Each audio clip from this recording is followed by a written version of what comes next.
for the kind introduction. I'll now share my presentation.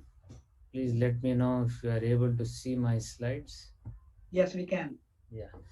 Thank you. So I thank once again RSSDI, Dr. Banshi Sabu, and Dr. Sanjay Agarwal for giving me this invitation on behalf of the Vitreoretinal Society of India and LV Prasad Eye Institute.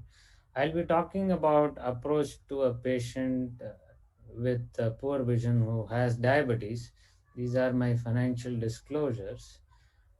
The causes are varied in a patient with diabetes in terms of vision loss, but the frequent causes are cataract, refractive error, and then we have all the other complications of diabetes, mainly diabetic macular edema.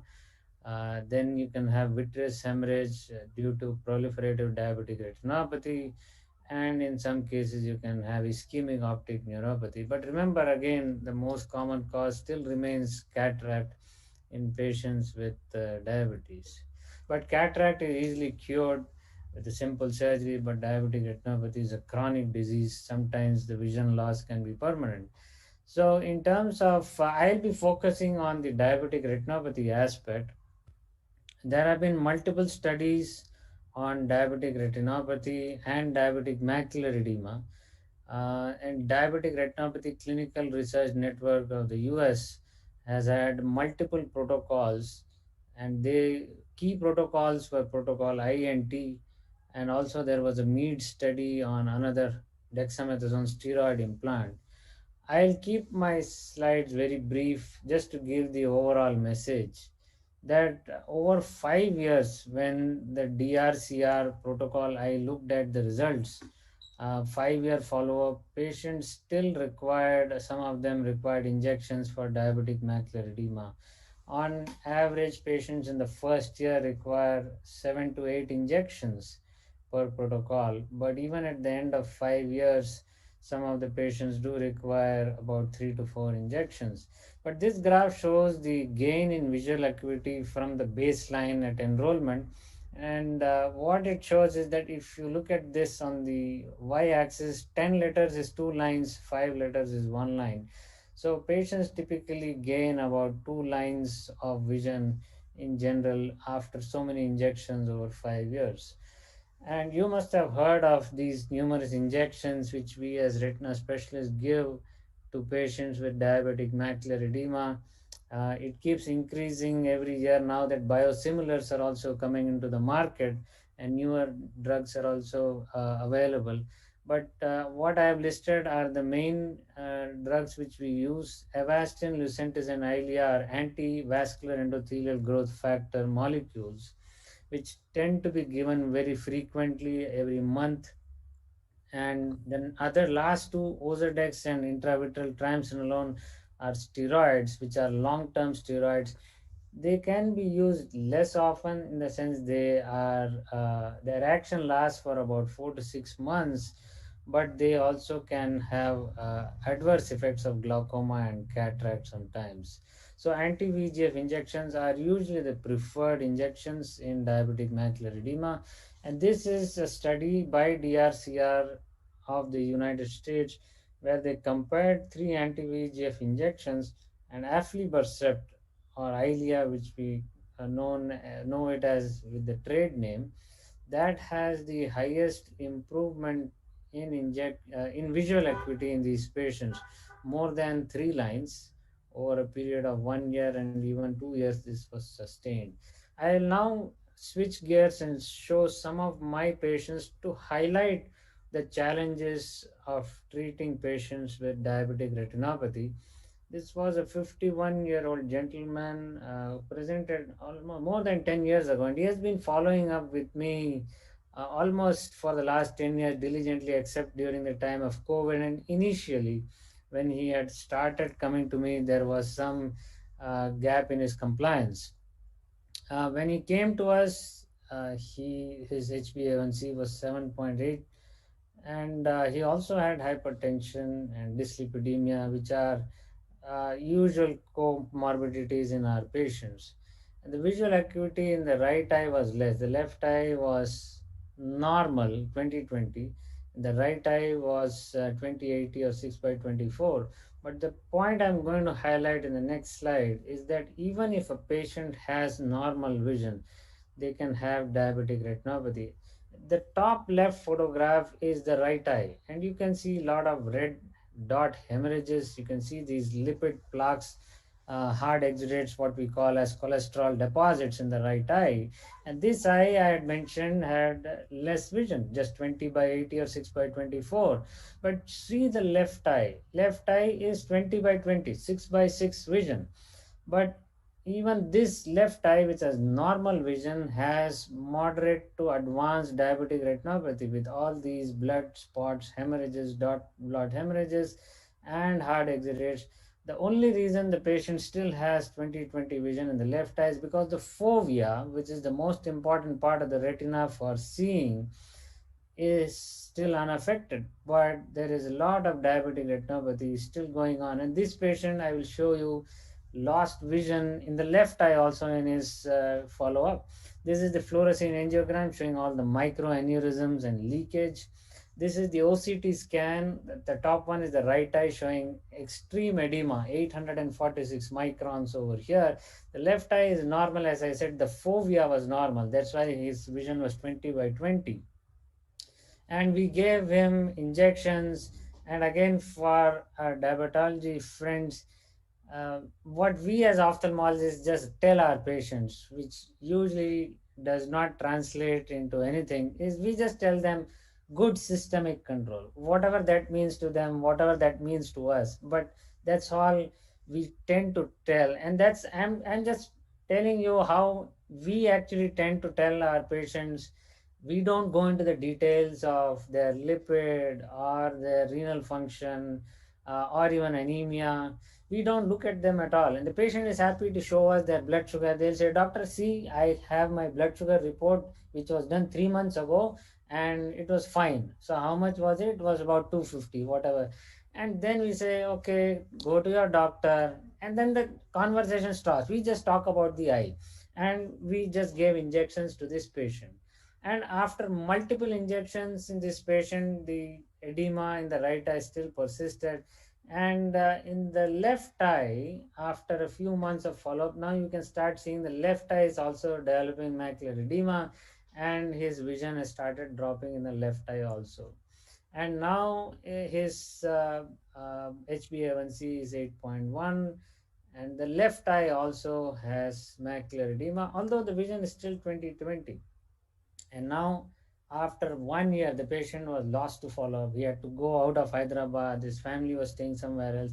And now the HbA1c has increased to 9%, and his left eye vision has started dropping. This is after many injections. These patients somehow tend to think, or at least wish, that okay, after a couple of injections I will be all right, I don't have to go back to the doctor. But unfortunately, this is a very chronic disease, and this is a very common story. All of you must be also knowing from your patients also, many patients don't come back as per the prescribed protocols, and they come up with complications. So this is after the 1 year of loss to follow up. You can see the left eye is as bad as the right eye now.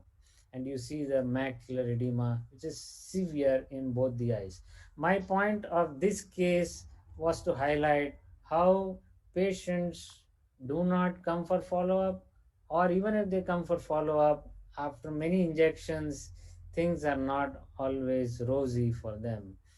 Another case which I want to show from one of my series, a very old case way back in 2007, but it's a very short story I want to tell, although I have lots of follow up.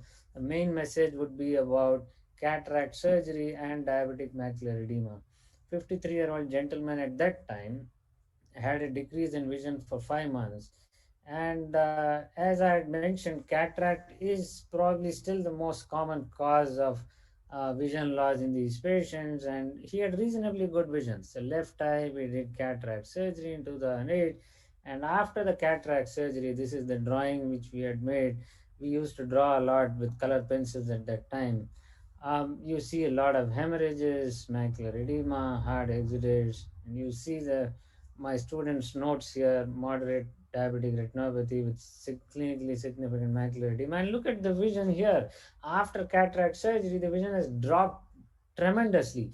Patient came to us for improvement in vision. We did cataract surgery, and cataract surgery after about 6 months or so, the vision has dropped significantly. What I want to emphasize is that cataract surgery, especially in patients with early diabetic retinopathy or uncontrolled diabetes, can worsen diabetic retinopathy. The other causes of vision loss, including bleeding or proliferative diabetic retinopathy, we treat with laser. Laser is the gold standard for proliferative diabetic retinopathy to regress all the neovascularization and all the bleeding tendencies that these patients have. So, for macular edema, it is injections. For bleeding, vitreous hemorrhage, laser is a standard of care, which we call as pan retinal photocoagulation or PRP. Just to highlight, this is on the left hand side is a kind of normal retina, no blood spots, no diabetic retinopathy. On the right hand side, you see a lot of tiny hemorrhages and a lot of hard exudates. They can also have neovascularization. Now I will switch gear to a patient with proliferative diabetic retinopathy where we had to do surgery. So, if a patient has mild vitreous hemorrhage or very early, we can do laser in an OPD setting. You don't need surgery. But if the patient has significant vitreous hemorrhage and you won't be able to deliver any laser inside the eye, we have to remove the blood. So this is a pars plana vitrectomy. We are doing a complex surgery here to remove the blood. And ultimately, the aim is also to pump in laser because that is the permanent treatment. But these are very delicate surgeries. We are working right on the surface of the retina with the forceps. We're removing all the traction. So the optic nerve or optic disc is supposed to be here, which is covered with blood, and there is tractional retinal detachment. A lot of fibrosis going on here. This is we are using intraocular scissors right now to dissect out all the membranes. I'll just forward this overall, and then at the end of the surgery, you can see that we have removed all the membranes.